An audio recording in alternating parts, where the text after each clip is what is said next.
Welcome to the Beyond Divorce Embracing Change podcast. My name is Michael Flores, and I will be your host while we explore the complex journey of divorce with empathy, insight, and practical knowledge. Whether you're contemplating separation, in a divorce, or looking for support post-divorce, our episodes provide expert guidance, stories, and strategies to help you through every step of the process. We are actual therapists, helping clients who sit on our couches every day through their difficulties of divorce. You are not alone. Join us as we delve in and find solutions that give you hope again. We're glad you're here. This podcast is not intended to replace legal or personal help. This podcast is for informational purposes only. Well, good day, everyone, and thank you again for joining us for another episode here. This is the top 3 things kids need through divorce. This is the episode you're listening to here. When I was discussing this particular episode, it was really important that we give you, there's about 50 different things that I could go over that kids tell us or show us that they want, patterns and things that we've discovered as we've done this work. But in reality, if I really break it down, these are the most essential pieces. I call them the pillars. We call them the top 3 things, but these are the pillars of what, when you break it all down, what kids are really craving in through the process of divorce. So something to keep in mind as you're working through that. Please subscribe to the podcast so you can get the latest episodes that we have. We are now recording on YouTube. So if you are interested in seeing us, the videos of us doing this work, you can watch it on YouTube. The way to find that is Brighter Possibilities Family Counseling. Just type in, it's right behind me, Brighter Possibilities Family Counseling in YouTube. And that's where you can find our episodes. So you can actually watch us do the podcasts. And it would be great for us to have you on there as well. So let me get into the top 3 things real quick and just tell you what those 3 things are. The first one we've labeled as security. The next one is love, of course. And the last one is peace. And so I'm going to break down what those look like. So security, love, and peace. And I think that there's different ways that people will define that. If I'm sitting in a session with a client or a kid and I say, hey, what does security mean to you? Depending on the age, as we talked about with Janan, one of our episodes, depending on where they are in the process, they're going to describe it a little differently. But I'm going to give you the description of what kids really are saying. Depending on how they describe it, I'm just going to show you this is what that really means. When we talk about love, I think we all know what love is. The one human concept that we have, regardless of culture or where we come from, is we all crave love. And I'm going to talk to you specifically about what love looks like in divorce and what love is to children in divorce. And so I'm going to give you that as well. And the last one, of course, is peace. And what I'm going to talk to you about there is, what do children say peace is? How do they define it? What does that look like? And my hopes is, in giving you that in depth, that allows you the opportunity to learn how to put that together for the children through the divorce. Okay, so let's start with the first one. Let's start with security. This is one of security is a really important one. This is one that kids need from day one. So when we're talking about children from the time they're born all the way up, they're learning trust, okay? And security and trust go hand in hand. If they don't feel secure, they don't feel they can trust. Just know that. That's what kids will tell us. So one of the ways kids feel secure is through consistency. They can bank on it, right? So when we're showing children security through divorce, we're being consistent. We're saying what we mean and we're meaning what we say. So the 2 things match. I just talked yesterday with some individuals, and we were talking about what does it look like when you're using integrity. And one of the ways they described integrity was saying what you say and what you do matching. And so the 2 things kind of coincide. With children, that's even more true, in my opinion. It's true for all human beings, but even for children who are learning how to trust or when to trust. Remember that children are really resilient. So children can deal with change actually much better than most of us adults do. However, the issue is that when children are going through divorce, there's many changes going on. There's changes that are going on with you guys, and you're not sure what that outcome is going to look like. Can you imagine what that feels like for the kid? take what you feel and magnify it. That's what children are feeling. But what I've learned with kids in security is they want to know you're going to be okay, because if you're okay, I'm okay. And so that's part of the other idea of why it's so important to maintain that consistency and keeping your word. Don't promise things you can't fulfill. One real important way, if you're going to break down the security, is promising something you won't fulfill. If you can't fulfill it or won't fulfill it or not sure that you can fulfill it, I don't think you promise it. There's nothing wrong with telling your hopes, but I really would encourage you to be careful with what you tell them you do. If you tell your kid you're going to do something, fulfill it, follow through, that is a way that you develop security. Remember, the best way to remember security is consistency. Okay. Consistency looks like security to a child. All right. I hope that's very clear with that particular area. So I'm going to move on now to number 2. Number 2 is love. One second here. Love is hard to define for a lot of people. What's really fun, if you want to do this for fun, if you have kids different ages, one's a little like in their teen years, one's in their, maybe they're like 5, 6, 7 years old. Ask them what love is and watch their definitions. It's really amazing to watch what they say. I recall a video that my wife actually showed me when she was a teacher. She was filming kids defining love. And this one child was asked, he said, "What is love?" And he said, "Thanksgiving." And I found it extremely humorous because to him, what I think he's describing is when we're all together enjoying each other. But and maybe it's centered around food too, who knows? But to this child, love is the camaraderie of us together, right? And Thanksgiving must be a time when they all celebrate together. So asking children that question, what is love, I think leads to many different answers. Some of us are caught in a concept of not knowing fully what love really is or what love really means. We have an idea of what we should experience in that, but we're still trying to figure that out. And maybe when we were children, we were told we were loved, but the love was manipulated in some way, and so it didn't feel like love. Love is truly an unconditional thing. Love requires no conditions. Love, you don't have to do anything for me to love you, right? I just love you because I do. Love is love, and I think that's the best way to remember that. So, what does it look like to a child? Love to a child is time. And so, what I see a lot of parents doing in divorce is they're wanting to equalize time, whether they want to be on a 50-50 schedule or more time on a standard access schedule, whatever it may be. There's lots of parents wanting more time or wanting to prevent time because they're afraid it's not safe or whatever else it may be. However, time is love. And so what I'm going to explain to you about that is when a child comes up to you, okay, and says, "Will you play with me outside?" Or "Will you play this game with me?" Or they're asking you to make time for them. They're wanting you to take an interest in them. And when you make time for them with them, you love them. When we go watch our kids play games, when we go to their sporting events or their choir concerts or whatever they may be involved in, you attend it. You're saying to your child, "I love you. You're important to me. I want to see what you're up to. I want to see what's going on."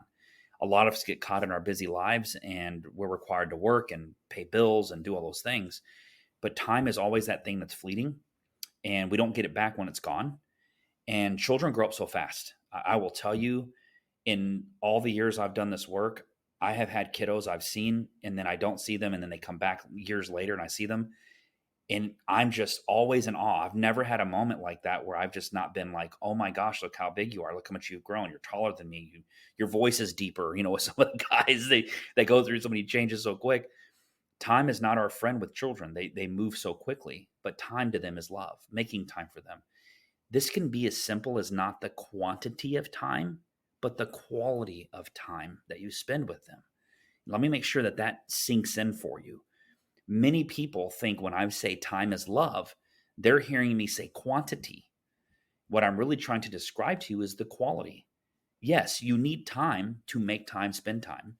However, the quality of that time is the most significant memory for children. There are many children that have come in and have talked about having less time with one, but actually being closer to that person because the quality of the time they spend together is so magnified. One of the things I have to work on myself, and I have been working on, is when my children come to me and I'm in my own room watching a show or whatever it may be, I put my phone down. It's hard. I forget.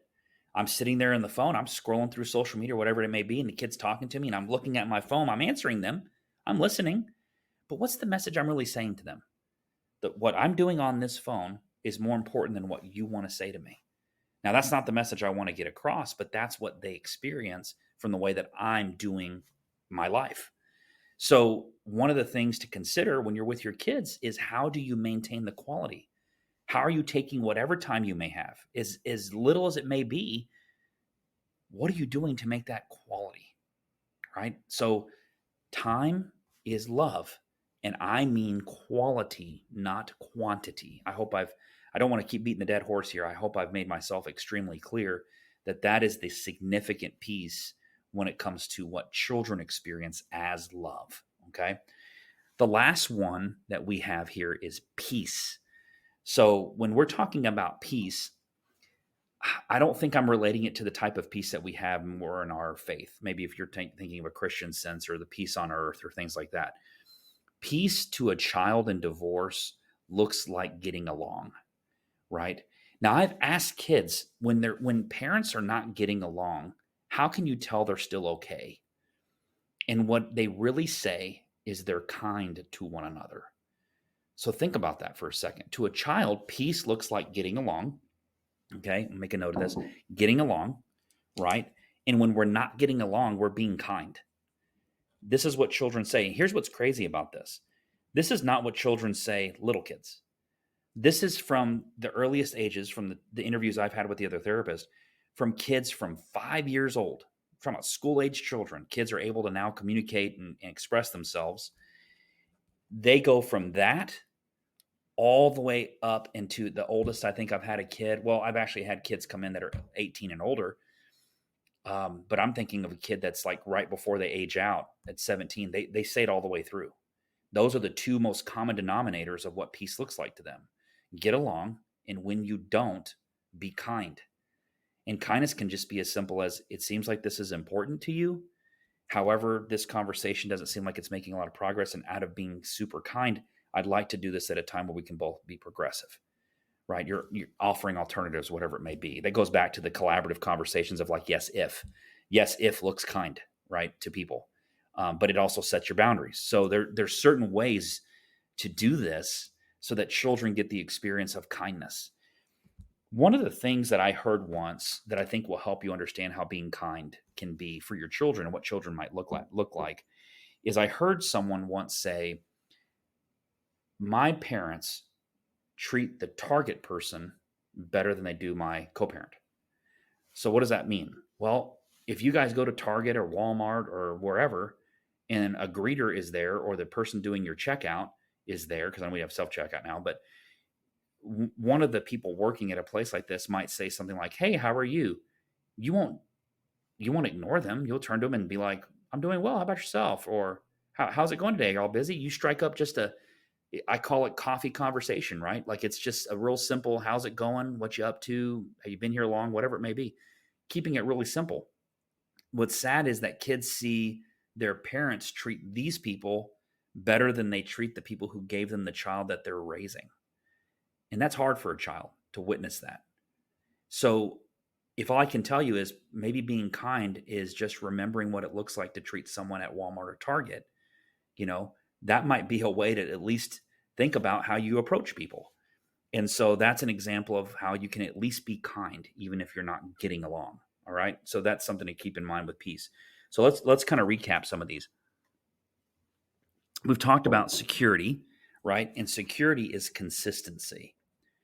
So being consistent, and what does that look like to a child? It's meaning what you say and saying what you mean, making sure that the actions and the words match. Okay.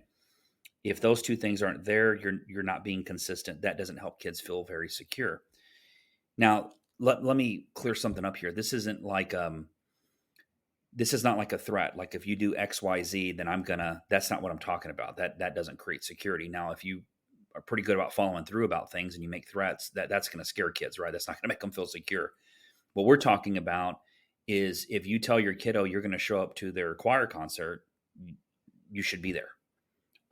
Make sure that you follow through with the things you say that you will do, that you promise to your child to make happen. If you have a weekend visitation schedule and you say, hey, we're going to go to the movies this weekend comes and you don't go to the movies, the kids take notice of that. And that is simple as it sounds to you, to them, it gives them, I can't trust this person, right? Because security is related to trust. So one way to remember security is trust. And one way to develop trust is to be consistent. All right. And to be consistent, they have to see that what you do and what you say match. All right. So I just took you through the whole thing right there. I don't know if I could repeat that if someone asked me to, but that was from step one, kids need trust, all the way through down to the actions. All right. So say what you mean what you say. The next topic is love. And love to a child is time, right? So one way that we used to say it is kids spell love Time. And so love is time. And do we mean quantity or quality? What we mean is quality, right? So you do need a level of quantity. You need time with your kids for sure. But what you're doing with that time is more significant, and that's the quality. One way to make quality time is find the interests that your children have and take an interest in their interest. So let me say that again. Find the interests that your children have and take an interest in their interest. That is how you can create quality in the time that you spend with your children. This is probably the most significant. And one thing is when kids don't really know what they like, that means they need to be introduced to more things. Okay. So if you have a kid who's just not able to answer questions of interest, or you're uncertain what their interests are, it means take more time to pay attention to them and notice the things that if they say, I don't know what I like, that means they need to try more things. Okay. So that's something to keep in mind. Quality time. One way to create quality in time is when the children come to ask you of time, make the time. Makes sense? If you're on your phone and they want to come talk to you, one great example of showing them that you matter to me is putting your phone down so that you can have their undivided attention. I will tell you, there are times when I'm on my phone and I can't get away from it. The kids are coming to talk to me. It's just not good timing. And I might say something like, hey, let me finish this email real quick and I'm going to come get you. I want to talk to you about what you want to talk about. And I will literally go get my kid. I think that's the way to do that. Now, I'm not perfect at it, I promise, but I will tell you, when I've done that, the kids love it. They love knowing if I say, I will come get you, or we can do that, in a minute. I'll tell you a funny story about quality time real quick. I had promised my children that I would take them to get ice cream.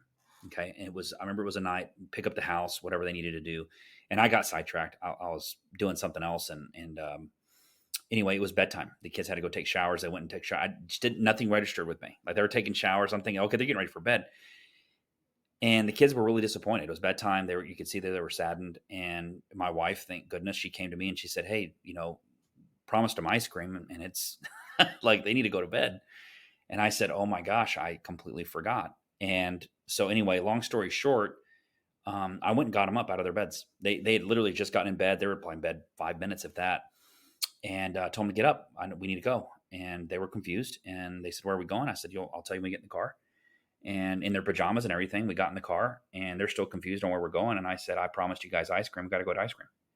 And they thought that was the coolest thing ever. And they remember it to this day. So it's making that moment happen, with them. And that's a way to create that quality, but it's also a way to be consistent, right, with my actions. So doing both. And the kids loved it. And it happened by accident. It was not intentional. I want my kids to know that what I say and what I mean match. And one way to do that is to fulfill it and making that time with them. That's something they love. They love ice cream. And so I have ice cream with them. And it was actually a fun trip. It would be fun to probably do that again, just out of the blue. But that's something to think about, right? To create that quality. Let's go into peace real quick and let's kind of dive into what's really important to remember there.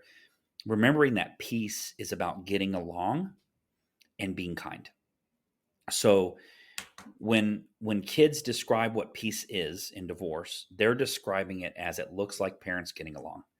Now, in most cases, I think if parents got along, they probably wouldn't be coming to counseling, to be honest. I think that's a lot of what's happening. But there's layers to that, right? There's the layer of trust built in. There's the layer of past hurts that were unresolved. All these things filter into our inability to get along, or our fear that the person's being strategic, or they got something up their sleeves, or they have an agenda of sorts. And so All those layers compile in, which makes it difficult to get along, but it's hard to explain to your kid, right? Because your kid's upset that you aren't getting along, and you're not going to sit there and go, well, it's because your mom's a snake, right? And then you're going to get claimed for alienation because you're saying things like that, when in reality you're having a difficult time getting along with this other parent. What I'm telling you is, from a kid's perspective, right? That's what they want to see. And if your co-parent or your child's other parent is not getting along with you, you can still get along with them. There's a way to portray that you're the moving party, you're the flexible piece. I think that's one of my favorite things to ask parents. Are you flexible or inflexible when it comes to all this? Because if you're inflexible, something's going to make you snap, right? You're just going to you're going to make the wrong choice. You're going to go off on a parent. You may go off in court. I don't know, but you're not flexible, right? So you have to learn to get fluid. You got to be able to be movable if you're going to help create change. And so part of getting along is being in a movable state, right? That's what it means to a child. They see that movement. Like, they see that you're willing to do things to get to a place where getting along can happen, right? When that doesn't happen, because I've asked kids, when parents are not agreeing, right? When they're, whatever you call it, maybe they're not getting along, what would you love to see your parents do instead, even if they're just not able to agree? And what was that? Being kind. And so let me kind of give a little bit more about what kindness looks like to a kid. Kindness is taking turns, right? So when you're speaking to each other, you take turns. Kindness is getting rid of name calling, right? Not calling each other names. Kindness is not talking about the other parent when the other parent isn't present. Okay, that's kind. That's what it looks like to a child, right? Think about what a child thinks kindness is when they're at school, right? When they're training kids at school to get along with other kids, what are they telling them? Do unto others as you want done unto you. There's some biblical pieces to this, right? It's not an eye for an eye. Okay, it used to be, but it's not that way. Not for a child. For a child to see kindness, it's. Let me give you the best example we had in psychology. I don't know how children do this, not having verbal capacity. But when you go to a preschool, these kids are not quite talking to each other yet, and they see another kid in the corner crying. The child will walk over with their little toy or whatever's really special to them, their thing, their trinket, and they'll offer it to this other child because they see this child's hurting. Right? That's kindness. Isn't that also empathy? Right? And if I remember correctly, I think Armando said in one of our episodes, dare I say, be empathetic. He's talking about this particular piece, right? It's the kindness that shows up. If you're being treated unkindly, you can still choose to be kind in your response. And that, to me, is the greatest thing to give your child. What a gift that your kids' memories are, even if this other person was being unfair and unkind, you always stayed kind. That's what they experience. What a gift later. I promise you, later, when the later comes, they're going to maintain a memory, which is going to build into a belief, which becomes how they actually see you, how they feel about you, and everything else in between. And it's all going to come from the experiences you showed them. How did you respond to all these things? So we have security, love, and peace. Security is trust, consistency, and actions. Love is time and its quality, how you maintain the quality of that time. Peace is getting along where you can and being kind when you can't. Maybe you should just put being kind as your default regardless. And that way, whether you're getting along or not, kindness is spewing out of you. And I think that's what's really important. So that's a little bit on the recap and takeaway that I want you to have. Now, remember that we will probably more likely talk about many other dynamics that are really important to children, and we will get in more specifics about ages and everything else. However, when you hear all this information and you go back to the source, or what I call the pillars, it's going to be these three things. It's going to be the security, the love, and the peace the kids experience. If you can help that happen in divorce, you personally can help create that for your children. It is the greatest gift you give them, because they have to navigate emotions also. They have to navigate change also. They are going through what you're going through, but with a child's mind. And that is not always an easy place. Yes, they are resilient, which means they do change well. They can adapt well. But that doesn't mean that based on just adapting well and doing change well, that they don't feel things, that things don't matter to them.